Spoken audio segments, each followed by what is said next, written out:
আমি রাসূলুল্লাহ সাল্লাল্লাহু আলাইহি সাল্লামের একটি হাদিস পেয়েছি, ওয়াল্লাযী নাফসি বিয়াদিহি, আমি সেই সত্তার শপথ করে বলছি যার হাতে আমার প্রাণ।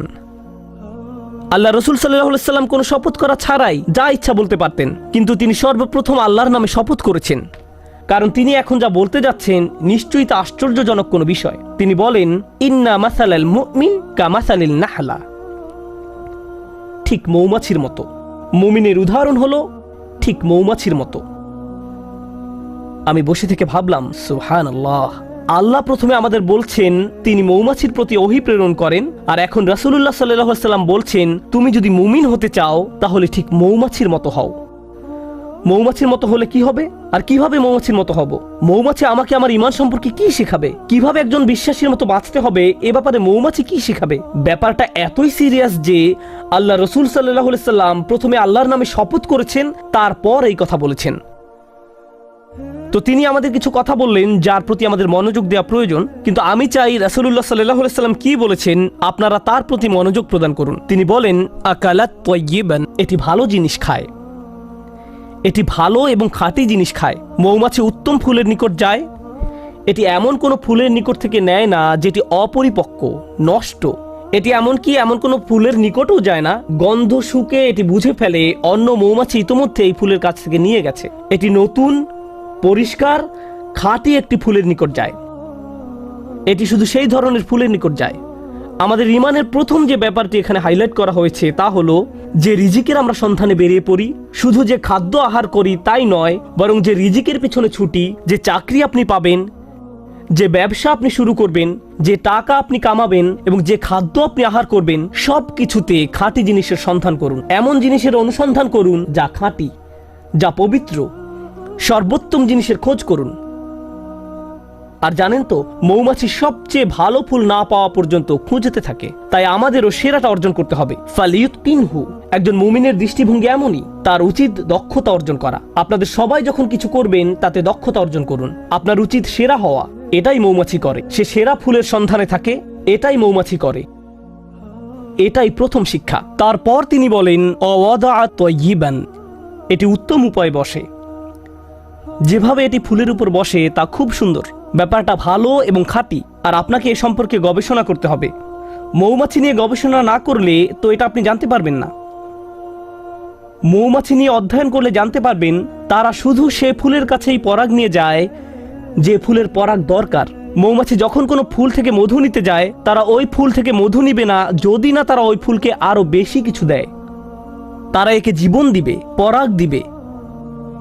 আমাদের সবার জীবনে বিভিন্ন রকম সম্পর্ক রয়েছে, ঠিক যেমন মৌমাছির ফুলের সাথে সম্পর্ক আমাদের প্রত্যেকের সম্পর্ক রয়েছে। আপনার আমার প্রতিটি সম্পর্কের ক্ষেত্রে আপনি কিছু নেন এবং কিছু দিয়ে থাকেন। আপনার বিবাহের ক্ষেত্রে আপনি কিছু দিয়ে থাকেন এবং কিছু নিয়ে থাকেন। যখন আপনি পিতা বা মাতা হন, যখন আপনি একজন শিক্ষক, তখন আপনি কিছু দিয়ে থাকেন এবং কিছু নিয়ে থাকেন। যখন আপনি কারো চাকরি করেন বা মালিক পক্ষের হয়ে থাকেন, তখনও কিছু নিয়ে থাকেন এবং কিছু দিয়ে থাকেন। কিন্তু মৌমাছি যা কিছু নেয় তার চেয়ে অনেক বেশি দিয়ে থাকে। এটি নেওয়ার চেয়ে দেয় অনেক বেশি। আর যা প্রদান করে তা গ্রহীতার জীবনকে উন্নত করে। আর যা নিয়ে যায় তা গ্রহীতার কোনো ক্ষতি করে না। এটি ফুল থেকে যা নেয় তা ফুলের কোনো ক্ষতি করে না।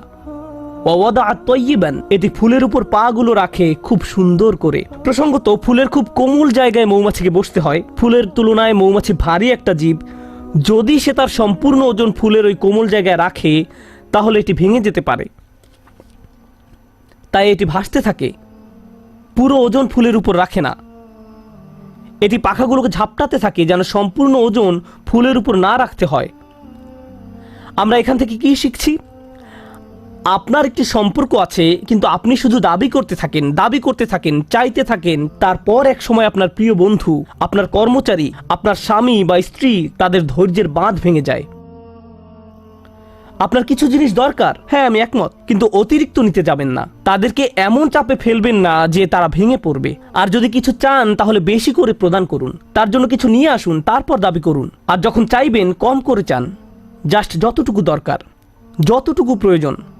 তাহলে ওয়াদাত তাইয়িবান, আচ্ছা এটা সুন্দরভাবে বসে, ভালো একটি জায়গা খুঁজে নিয়ে বসে, এটা সুন্দরভাবে আহার করে। এর আরেকটি উপকার হলো যদি অন্য কোনো মৌচাকের মৌমাছি পাশ দিয়ে অতিক্রম করে এবং দেখে যে একটি মৌমাছি এই ফুল থেকে আহার করছে, তখন সে এখানে এসে কোনো ঝামেলা বাঁধায় না। কারণ যদি দুইটি আলাদা মৌচাকের মৌমাছি একটি ফুলের উপর গিয়ে বসে, তখন ফুলের ক্ষতি হয়ে যায়, এর আর পরাগায়ন হয় না, ফুলটি এর ফলে মারা যায়। তাই মৌমাছি ব্যাপারটা বুঝতে পারে, সে জানে যে এই ফুলের সাথে ওই মৌচাকের সম্পর্ক গড়ে উঠেছে, আমার আর এর কাছে যাওয়া উচিত নয়, এবং গন্ধ শুঁকে বুঝতে পারে। এরপর সে অন্য আরেকটি ফুলের নিকট যায় যাকে স্পর্শ করা হয়নি এখনো। আর আমরা কি করি? কেউ একটা দোকান খুললো, আরেকজন দেখে ভাবলো ভালো ব্যবসা, আমারও ঠিক একই রকম একটা দোকান দিতে হবে রাস্তার ওই পাশে, আর ওই লোকের সব কাস্টমার নিয়ে যায়। যখনই কোনো কাস্টমার ওই ব্যক্তির দোকানে যেতে নেয়, এই ভাই এদিকে আসেন, আপনাকে একটা জিনিস দেখাই। আমরা কি করি? আরো শত শত জায়গা আছে যেখানে আমি দোকান দিতে পারি।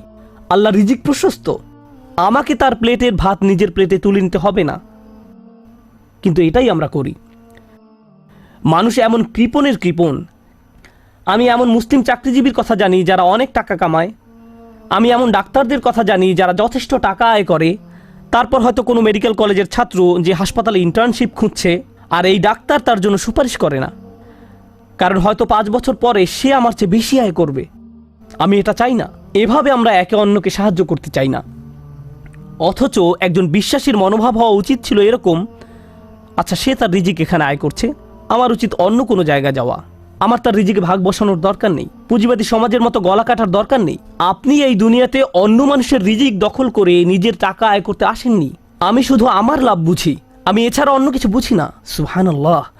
আর নবী সাল্লাল্লাহু আলাইহি সাল্লাম বলেন, ওয়াকাআত ফালাম তাকসির, এটা বসে কিন্তু ভেঙে ফেলে না, এটা দাবি করে এবং নিজেরটা নেয় কিন্তু ভাঙে না, এটা নেয় সর্বোত্তম পন্থায়।